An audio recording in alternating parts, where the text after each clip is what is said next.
welcome to another episode of Speakers on Edge. Now, today we have the most effervescent person that I have met in a long time.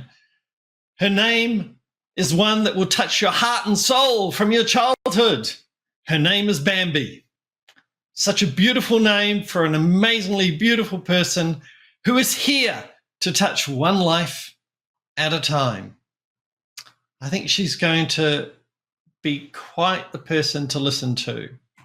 Would you please welcome the most wonderful Bambi? Hi, Bambi. Welcome to the show. Oh, I'm so excited to be on, and it was great getting to know you a little bit beforehand. Oh, look, I just love the fact that you've got this amazingly beautiful name. Where did it come from? I just have to ask you, what made your parents decide to name you Bambi? Believe it or not, my name actually is part of my story. And when I was a young girl, my mom, when I was born, my eyes were wide open, and my mother, for some reason, said that I was going to have a tough life, and she wanted to give me a name that people would never have to say Bambi who, like you say Janet, who, what Janet, or who, what Sue. So they gave me that name. And throughout my whole life, I was bullied. People didn't date me. Wasn't part of a famous group or popular group in our school.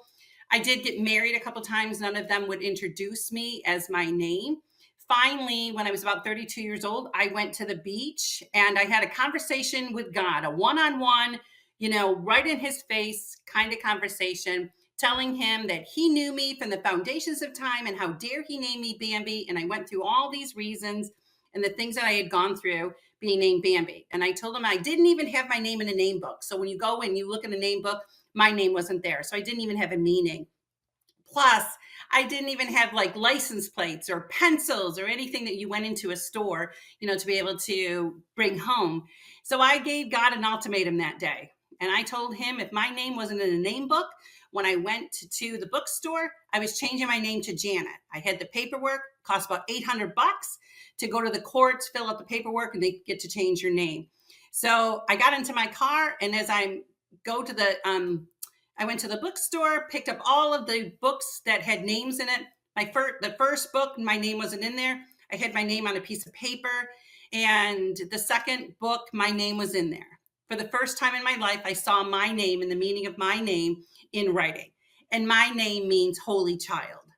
So from the foundations of time, God called me forth and he called me holy child. He didn't call me, the world has different views on what your name means. Women always go, oh, she's so cute. It reminds me of the Bambi of the, Walt Disney characters. Men, have a little different way of looking at things. And they looked at me and said, oh, where are you dancing? Oh, do you have a business card? And I would then make jokes and say, hey, you know what? I'm a mother of 6, never been on a pole before. Maybe I will try that for a hobby. So that was how I got my name. I remember walking out of that bookstore with my shoulders back, my head up high, and because now I knew who I was, and I was God's holy child. So that is part of the story of my name, and now I wear it with pride. So I did write about that in my book, The Journey of Josephine. Do you want me to keep going, or are you going to go, oh, wow. Oh, okay. Oh my goodness, I figured you were going to go, wow, I never heard that before. So, but yeah, so that is, I guess, let's go for an intro. Is that my name, just like you heard, is Bambi.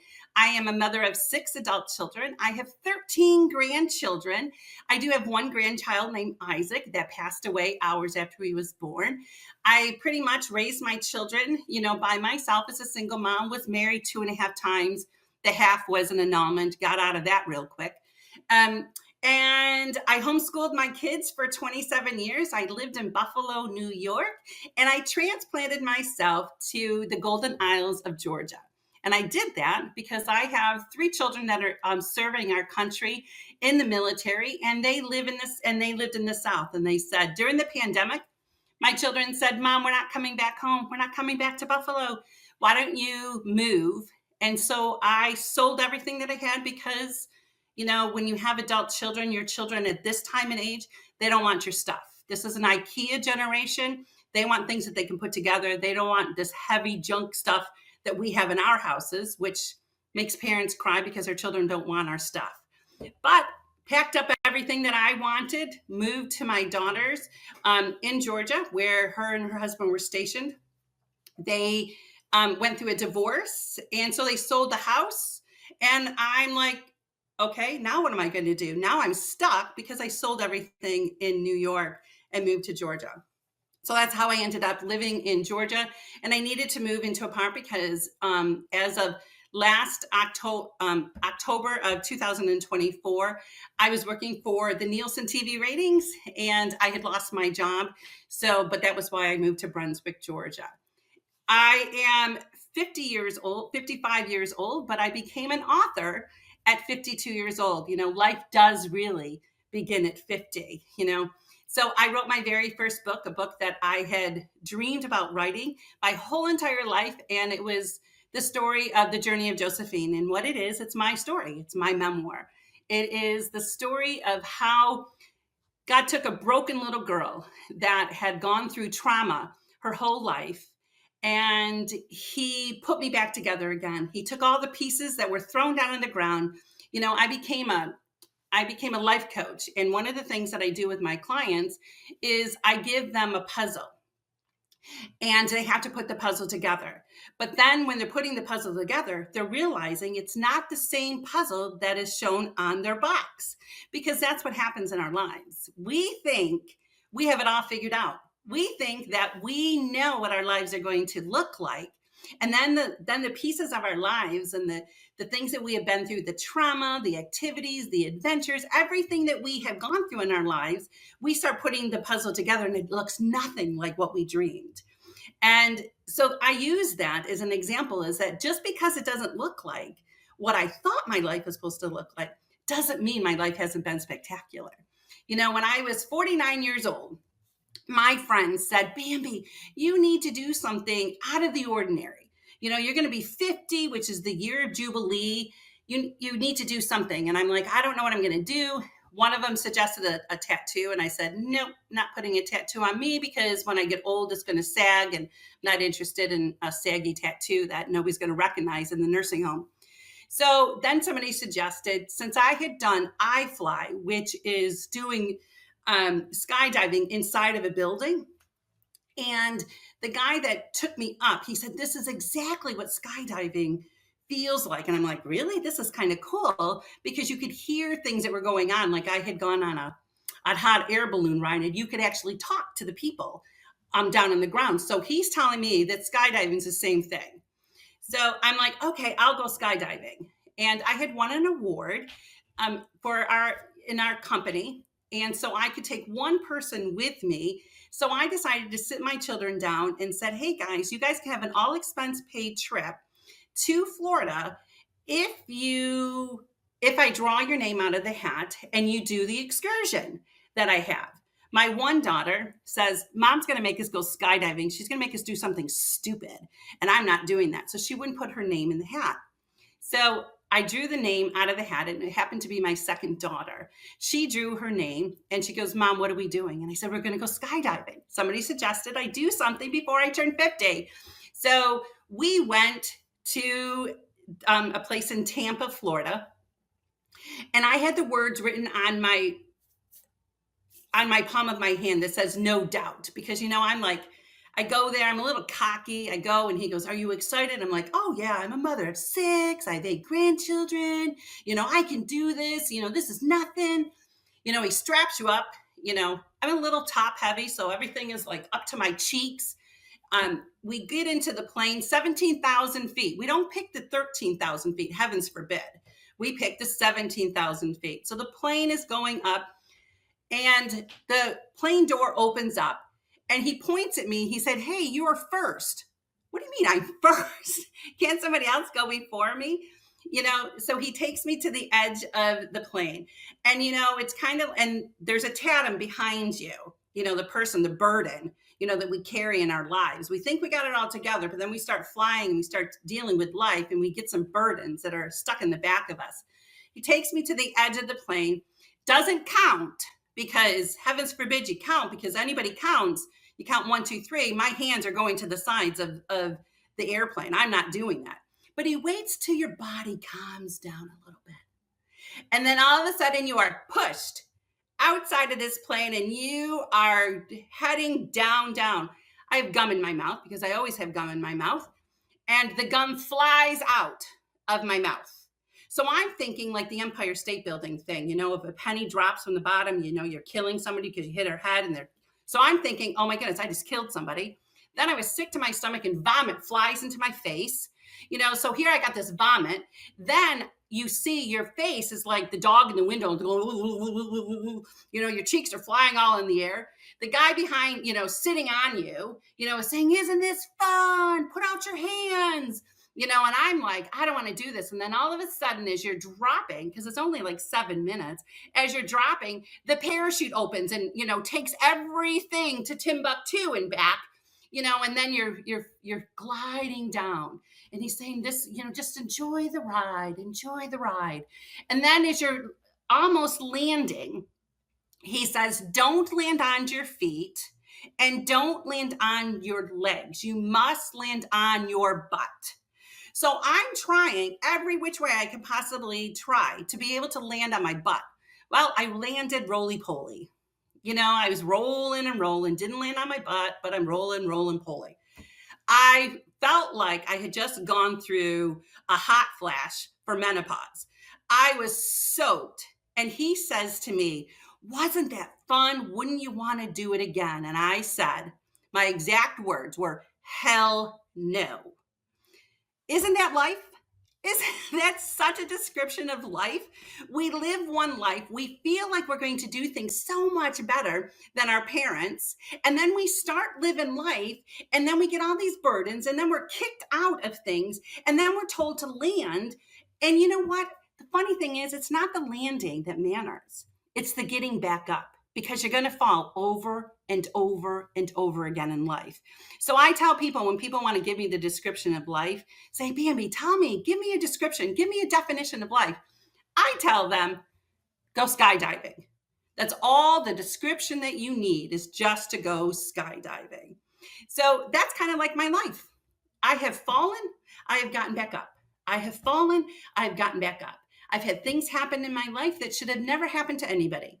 But statistically, and when you look at the data and you look at the statistics, I'm not the only one that has been sexually assaulted. I'm not the only one that's been raped. I'm not the only one that grew up in a dysfunctional home and had a father as an alcoholic.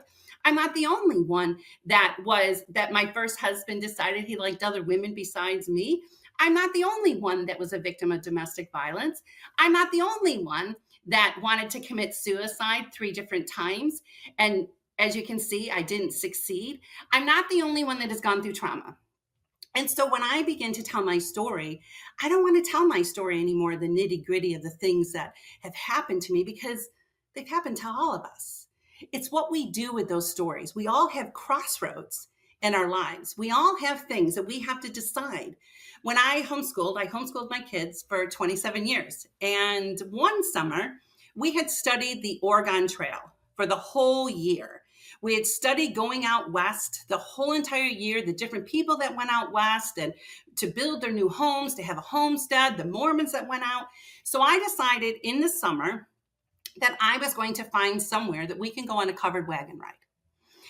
I found this organization, don't know how I did it, but I found an organization that we could go on a covered wagon ride for 2 nights and 3 days. So I called the place, we set it all up, and we went, and I'm a little girly. So the whole entire time it rained, there was mud, and we had to pitch tents in the rain.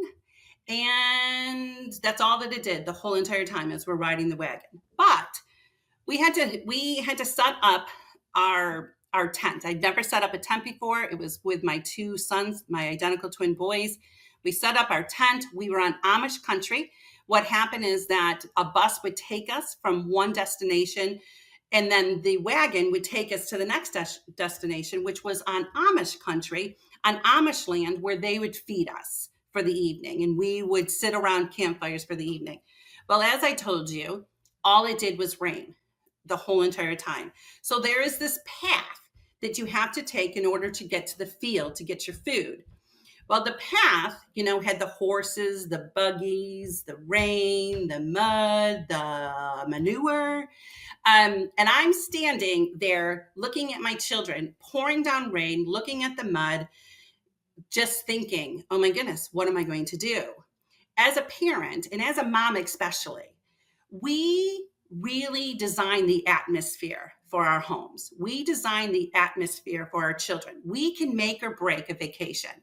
So I had to choose at that very moment at a crossroads. Do I leave and say, screw this, I don't care? Or do I decide to take my shoes and socks off and tell my children to take their shoes and socks off, and we're going to walk in this mud? I had a choice to make.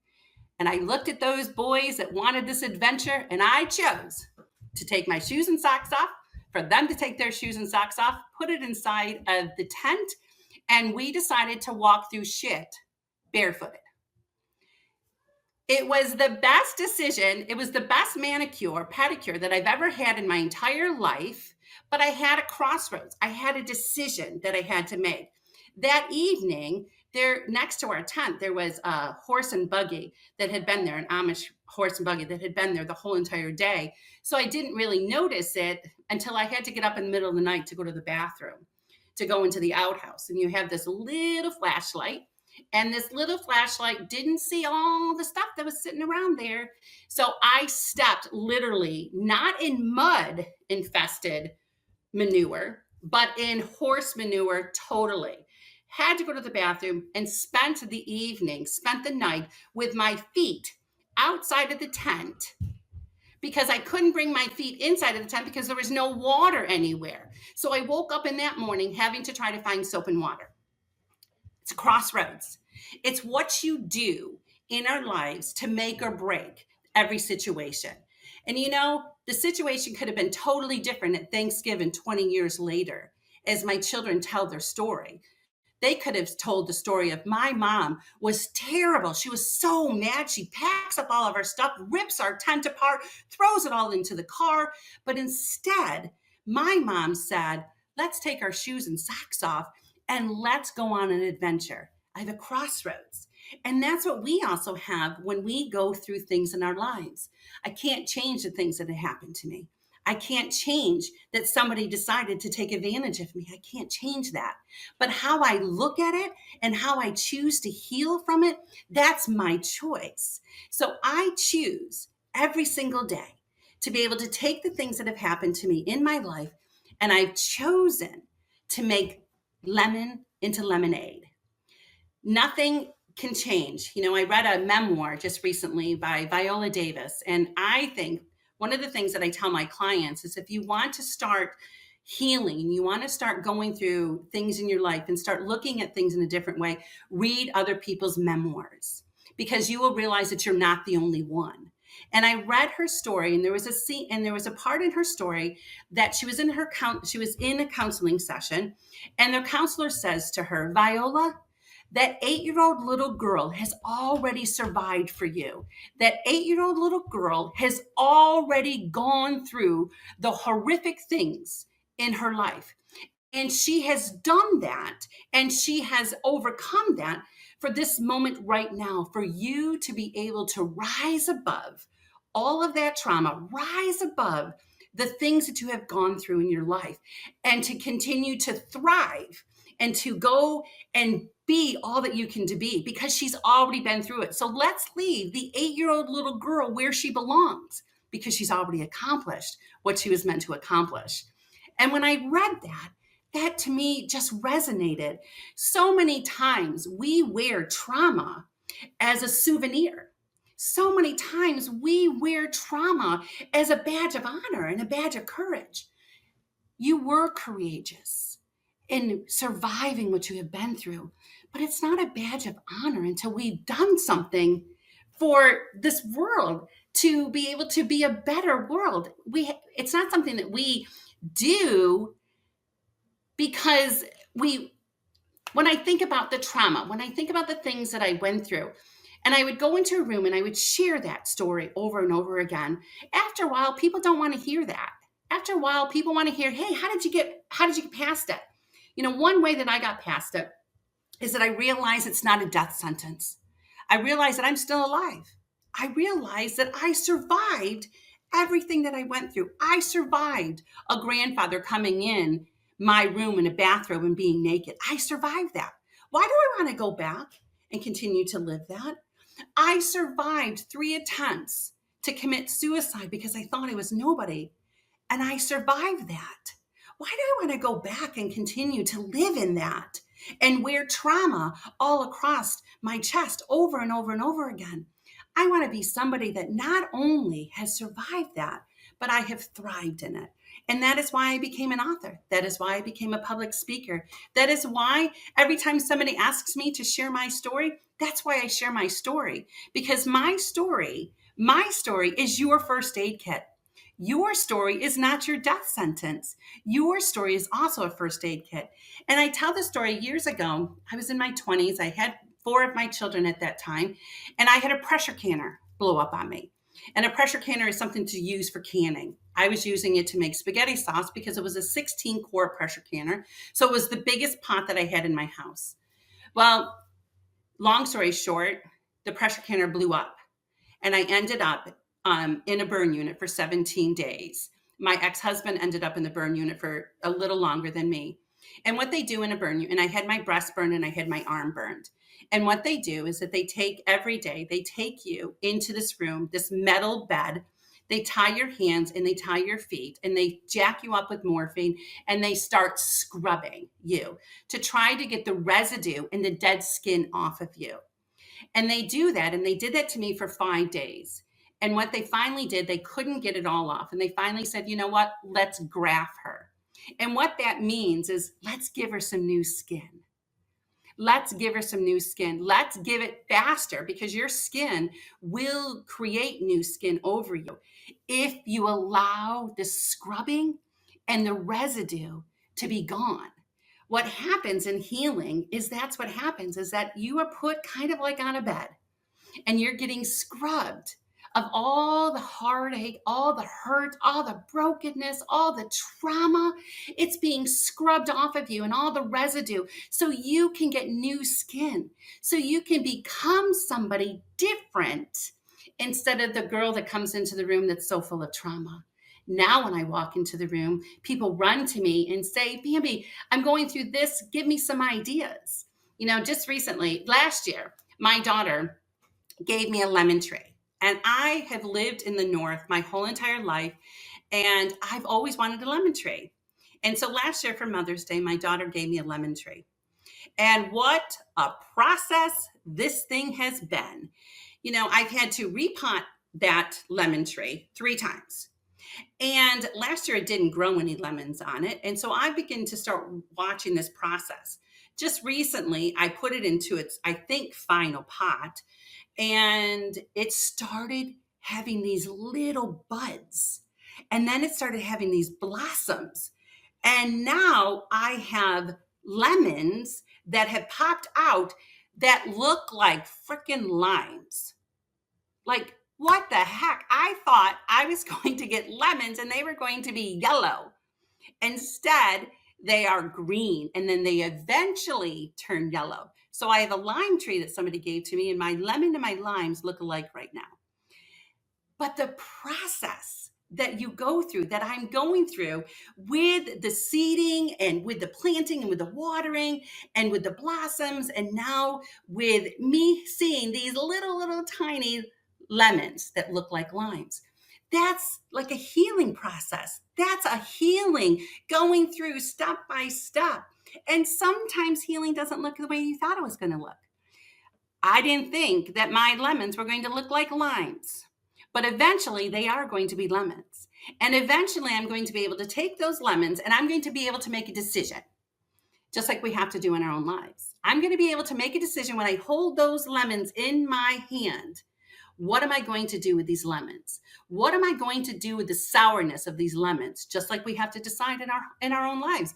What am I going to do with the trauma that I have been through. What am I going to do from being the victim of domestic violence, infidelity, suicide, rape, father doesn't love me, everything? What am I going to do with all those lemons?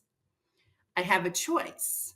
I could either live those lemons and let them sit there and never deal with it and let the lemons rot, because that's what happens when you don't deal with trauma. Sometimes you get rotten inside and you become bitter.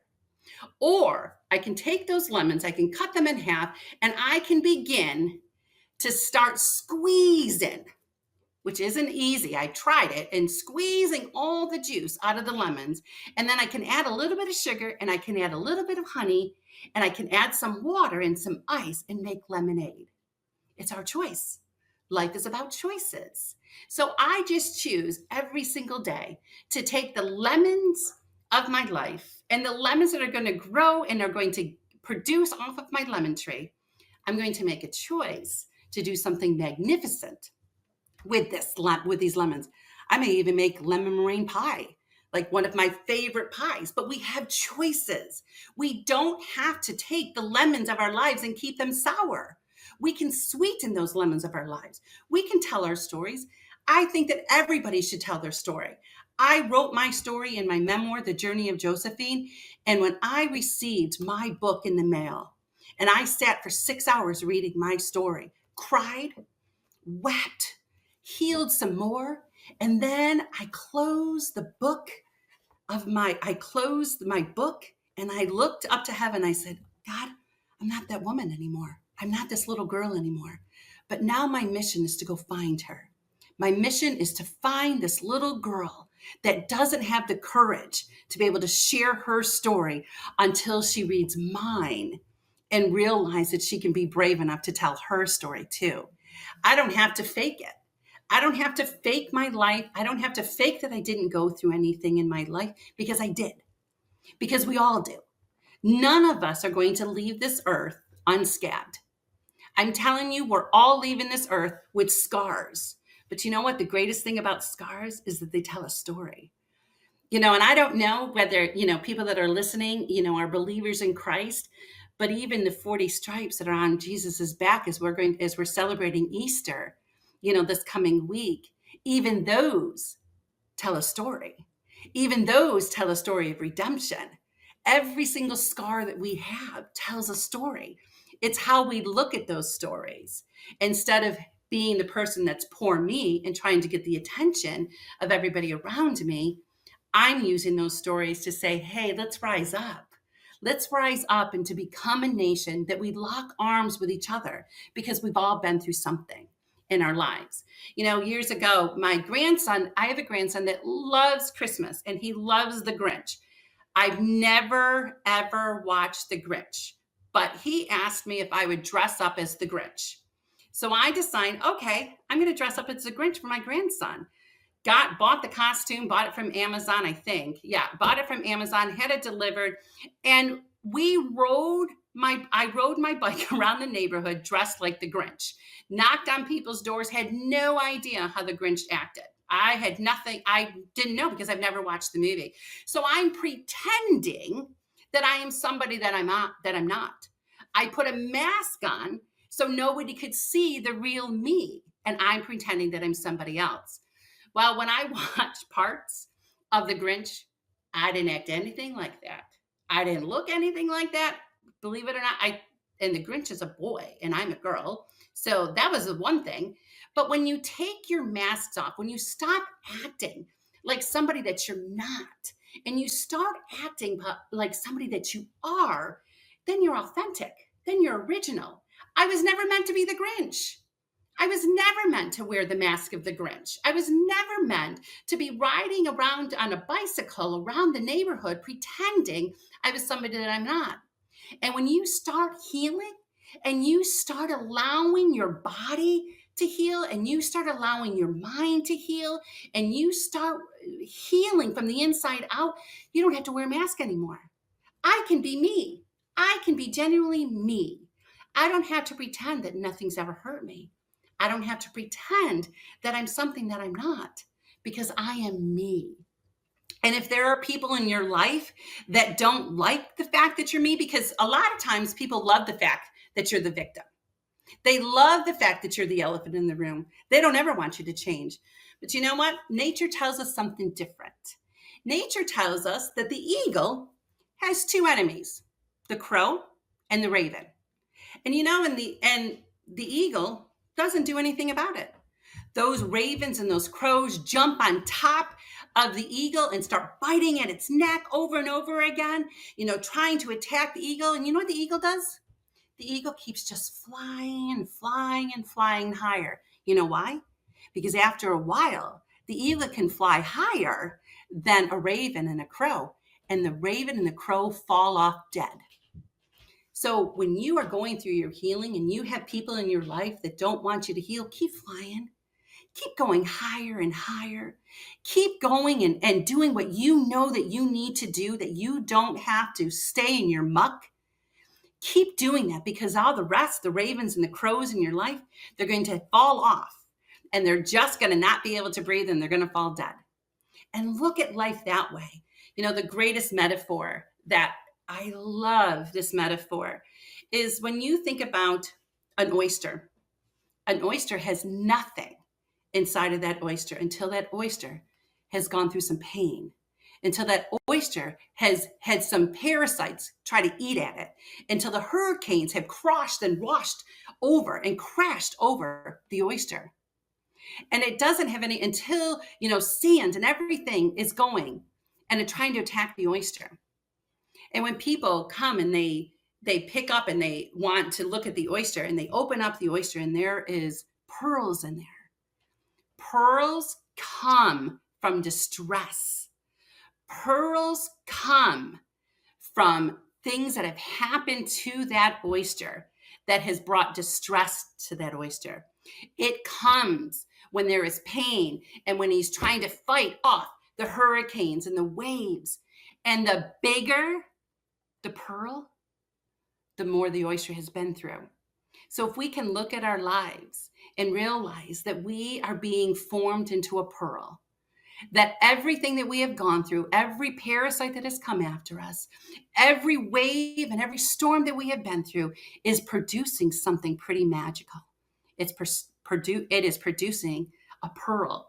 And when you have a pearl that goes around your neck, the pearl then attaches itself to your oils and it lasts for generation to generation to generation. So when I thought about that, and I am a nana of 13 grandchildren, I have six children. What kind of legacy do I want to leave for them? What kind of stories do I want my grandchildren to remember about me that are going to be passed down from generation to generation? Do I want my grandchildren to remember me as a bitter, angry woman? Or do I want my grandchildren to remember me as somebody that they would have never thought would have gone through the things that my Nana has gone through? My grandchildren don't know what I've gone through, but they see who I am today. The fun, the laughter, the adventurous grandmother that I am to them. They see me as the Nana that marches around the house singing and dancing. They see me as the Nana that's willing to go into the creek and jump in with my feet, with my shoes off and crawl around the house. They see me as that. I'm leaving a legacy from generation to generation because I have chosen, I made a choice to not have my trauma affect who I am today. And it has been a journey. It has been something that I had to, probably about 45 years old. I was sick and tired of being sick and tired, that I chose to go through the journey of healing. You know what? The river is going to flow, whether you can't stop the river from flowing, which is another awesome metaphor for nature. You can't stop. Every time it's like a woman in transition. When a woman is in transition to give birth to a baby, there's nothing she can do to stop the process. So let the river flow. Let the things of your life flow past you and you to become something better than you were before. Don't hang on to try to catch that river, to try to catch those waves, because you will never be able to do that. And if you think about the story, everybody uses the story of the butterfly. and how the butterfly turns from the caterpillar into a butterfly. And he goes through this process. But what happens if I tell you that caterpillar was always born a butterfly? He was always a butterfly. When the monarch butterfly goes on to the milkweed, she drops the egg, and that egg is a butterfly, not a caterpillar. So if we know that butterfly is always a butterfly, so when the caterpillar goes through the process of shedding and of the predators coming after it and the constant eating of the milkweed, and then having to go into a chrysalis that is dark and lonely, because you know what? Sometimes the loneliest and the darkest times is when God works the hardest in our lives. He takes those darkest moments in our lives and he transforms us. And what happens to that caterpillar is that he's being told over and over and over again, you were born a butterfly. You were born a butterfly. You were born a butterfly. And as he's being told over and over again in the darkest moments of his life, that he's being told over and over again that he's a butterfly, wings are being formed. The wings are coming forth. And at that very moment, there's a moment, and I've watched the birth of an egg, because when my kids were little, we used to go out into the field and we used to find monarch butterflies, and we used to bring them home, put them in a tank so we can watch the process. So I've seen the birth of a caterpillar out of an egg, and I have seen how a butterfly emerges out of the chrysalis. But that was always a butterfly. You were always somebody that God desired, and he put destiny, he put purpose, he put your character, he put everything about your DNA. He did all of that before the foundations of time and before you were even born. I was never meant to be a victim. I was never meant to be a woman of trauma. I was always meant to be an overcomer. You were always meant to take your lives and to transform your life so others can be transformed. When I was about 29 years old, I had a dream. I was at a church service, and I walked up front, and I was on the ground, and I had a dream. I had a dream that they asked me to give my testimony. And I went onto this platform, and I looked out into the audience, and the audience had a stench to it. And they were like all homeless looking people. Their clothes were all messed up. They were dirty. And they had words written across their chest that I'm ugly. I'm not forgiven. I'm dirty. All of the words of negativity that we tell ourselves over and over again. And I began to share my testimony. I began to share what had happened to me, but what has transpired, according to everything. And as I looked out to the audience, I saw the people that had changed. I saw that they looked like they had taken showers and they were dignified. And the audience smelled like lilacs, which is amazing because lilacs is one of my favorite fragrance of all time. And there were new words written across their chest. And it was, I'm pretty, beloved, I'm set free, I'm forgiven. All the words that God speaks into our lives. And I knew at that moment, I was 28 years old, and I have seen in the past, I'm 55 years old now, and I see that vision coming to pass. I see the vision every time that I have the privilege to be able to share my story. Every time that I'm asked to be on a podcast, every time I'm asked to be on a radio station, I see that vision coming past. And that vision is coming past because I went through the process of being healed and being set free.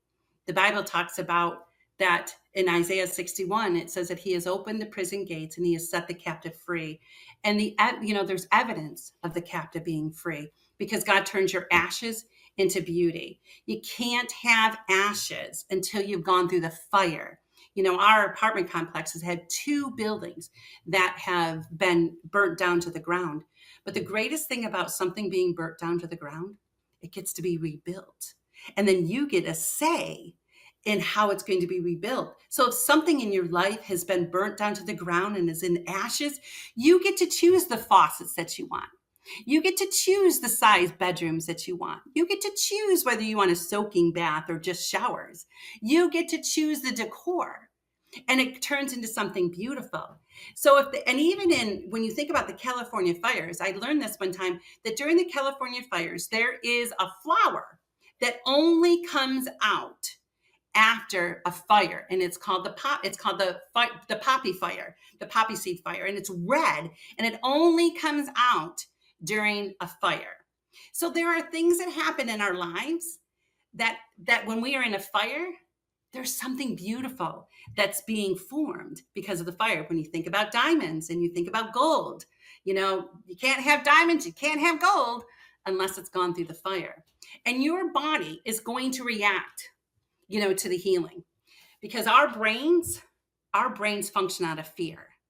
And so what happens is, like, Mel Robbins wrote a book, and she's written the second book, Let Them, but her first book was the 5-second rule. And it was saying to do things within 5 seconds. Tell your brain that you're going to do something within the 5 seconds, because once it reaches to the 6th second, your brain doesn't want to do it and immediately creates fear in you. And so I tell people all the time, don't wait, just say yes immediately. Just say yes immediately, because you're training your brain to think of happy things and to get rid of the old out of your brain and putting in the new things. And just recently, there was an illustration about that, and it used this ball. When you use this ball, what happened is that your brain is really contrite. Your brain is stiff, and your brain doesn't want to get rid of anything. But as you start dealing with your life, your brain starts contracting, and then it backs contract, but then it opens a little bit more. And then you deal with something else and your brain contracts it, but then it opens even further. And then over and over again, you're dealing with your pain, and it's contracting and then getting bigger. It's contracting and then it's getting bigger. It's nothing different than when a woman is having a baby and her body is contracting. And at that moment, she's contracting and holding, but then it releases. It's the same thing that happens when you're going through healing and trauma. And there's going to be a time in your life that the contracting is going to be over, and your brain is not going to be able to hang on to the trauma, but it's going to hang on to the best parts of your life. Do the work. It's worth it. Do the work. You don't want to sit in the corner for the rest of your life crying out, poor me. Write a book. Take the time to write a book. This is my first book, The Journey of Josephine. I have my third book coming out this June. This is my second book, The Treasures of My Heart, which this book talks about that every moment in our lives, when we have storms in our lives, sometimes we forget that there's great things that happen after a storm. And we don't think about those great things. We don't think about the treasures of our heart, because we're only hanging on to the storms. But if you look at a storm in your life and then you sit back and you think about the good things, because just like I have told my clients just recently, I had her make a train track. And then I had her have a saying that says, good and bad run on the same track. And the whole idea and the whole practice and her whole assignment was to, on one side of the track, write down the things that have happened to her that has devastated her. But then on the other side of the track, take those same things and write down the treasures that she got out of what had happened to her. Because you don't get treasures until you've gone through something, just like the oyster. So take that time, look at an oyster, and know that there's a pearl that is being made inside of there for you. You are not alone. You are not a victim. You are a survivor, and you find your tribe that you can lock arms with, and you can say, yes, I've gone through this. Have the courage and the bravery to stand up for yourself. You are no longer that little girl. You are no longer that victim. I am no longer that wife that was beaten down. I am the person that I was always meant to be. I've gone through some lemons, but I have created lemonade. I've gone through some trials. I've had some people picking at my neck, the back of my neck, but I have continued to rise above, because I didn't want to be that girl anymore. I didn't want to be the girl in the room that everybody wants to feel sorry for. I wanted to be that girl in the room that is bringing forth a seed, that is pouring into people's lives so that the harvest can be. And I just want all of you to know that you are superheroes in your own life. You survived your life and you have thrived. I have a girlfriend that actually gave me a superhero cape that I wear on some of the podcasts that I am on, because I want to remind every woman that you are a superhero. We don't need to look for Wonder Woman. We don't need to look for Catwoman. All we need to do is look in our own mirrors and see our own reflection, and that we are our own superheroes in our lives. When I do some events, I actually buy crowns, to put a crown upon a woman's head to tell her that she's royalty. And let's walk in the royalty of who you are. You have survived. You have blossomed even in the midst of the storm, just like the red poppy, blossoms even in the midst of the fire. So I want each and every one of you to be able to stand in the mirror and declare who you really are. Stop allowing people in your life and stop allowing your mind to tell you something that is not true. What I would want you to do is that I want you to take some index cards, write down the things that you tell yourself, and then turn it over and write down the opposite of who you say you are. For years, I always thought that I was second class. No, I'm first class. I always thought, I had husbands that had told me that I was white trash and that I'd never amount to anything, that I could never do anything. I'm an author of 3 books. I homeschooled my children for 27 years. I'm a public speaker. I'm a storyteller. How could I ever believe what he said to me? He's a liar.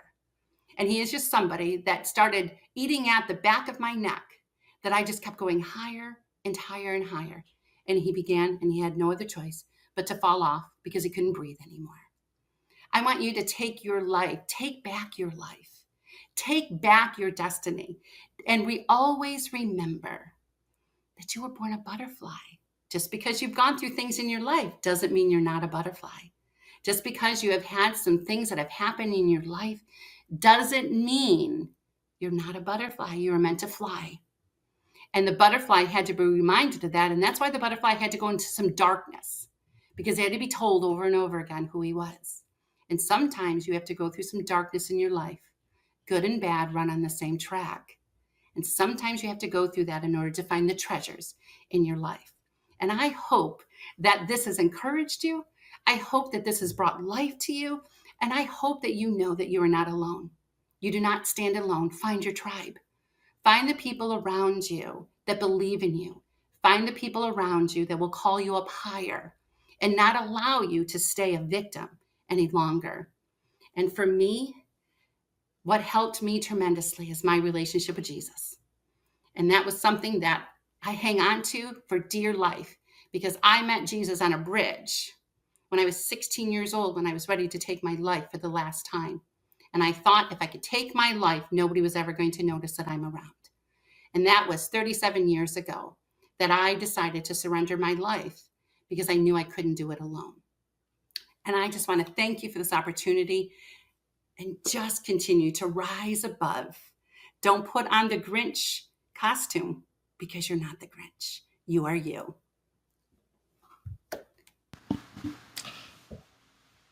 Wow. You were waiting for me. You thought I would say wow earlier? Wow. Now, I'm just trying to compose myself a little, because when I'm doing these recordings, I'm listening very intently and I'm taking notes, and we have 5 pages of notes. That's awesome. And I want to congratulate you for giving me the title of this episode and the inspiration for the title. So the title of this episode, now everyone watching, of course, now will know the title, but you don't. No. You are not alone. You are alive. Rise above and thrive. I love it. That came to me as you were telling your story, and it's been such a journey, your story. Yes. It's been it's the skydiving. It's the jumping out. It's the wanting to hold the side of the plane. No, don't make me do it. Yes. I actually, whilst you were saying that, I could feel one of my buttons being pressed. One of my friends loves to do parachuting. And she keeps telling me, come on, we need to get you to jump out of a plane. Yeah. And I'm sort of, I've done all sorts of things. I've flown a plane. I've actually sat and held the controls and taken it up and, I've flown a plane. But jumping out of a perfectly good plane and then just your explanation as you're coming down and the face was flapping and you've got this burden behind you, but you don't want to let go of that burden. Mm-hmm. Not at 10,000 feet, you don't. Exactly. It's one of those burdens you actually want to hold on to, and you've actually got to hold on to it until the very last minute, which is you roly-poly on the ground. Not graceful, not smooth. And that reminds me of the Harry Potter movie where they've got the port key and the kids are on the port key and they say, let go, kids, and it's flying through the air and the kids let go and they drop and go thud to the ground. And then they look and there are the grown-ups walking down through the space. And we don't realize we can take the easier path or the hard path. Yeah. And it's a choice. And while some things happen because they happen, how we deal with it, your stinky feet outside the tent. And the lemon tree. Limes into lemons. They look like limes, but then they become lemons. And this is the other thing that happens with life I've seen is we think we're going to have one thing. And that actually happened with the show, with me creating the show. It was focused on this path, and now we're on that path. And that path is so much bigger and better and brighter and more exciting. Yes. My original goal was to have 3 or 4 guests in an hour to tell their story and give people 10 minutes. That was my original concept. I couldn't do mine in 10 minutes. Yeah, that's what I found. Most people can't. I found that very quickly, and now that's why the show goes for the length that it does. Yeah. Because I wanted people to have their chance to tell their story. I mean, you're showing the world you are your own superhero. Yes. You are a superhero. You are the royalty that you are. And you are a living example of someone who has taken back their life. Absolutely. You are authentically that butterfly. The butterfly that you were born to be. It's been an absolute honor having you on the show. I'm just looking at my notes going, wow. You are always who you are authentically. And now it's the time to discover who you are. And on the show today, we have discovered the absolute incredible and amazing Bambi. Thank you so much for being a guest on the show today. It has been our absolute honor to have you here, to hear your story. And your story wasn't just the story, it was how to deal with the story. It was taking it to that next level. It was rising above and showing us how you weren't alone. You were alive. And you really did truly rise like the eagle. Yes. You got rid of the raven and the crow. Yes. And you thrived. You're an inspiration. Thank you. How can people get hold of you? Now, what they will do is we will have your photo on our website with a button to your website. Yep. So they can get you by our site, but also what's the best web address that we can get you? You can go on healingthroughstories.com. It's all one word. That's where I do sell my merchandise and my books.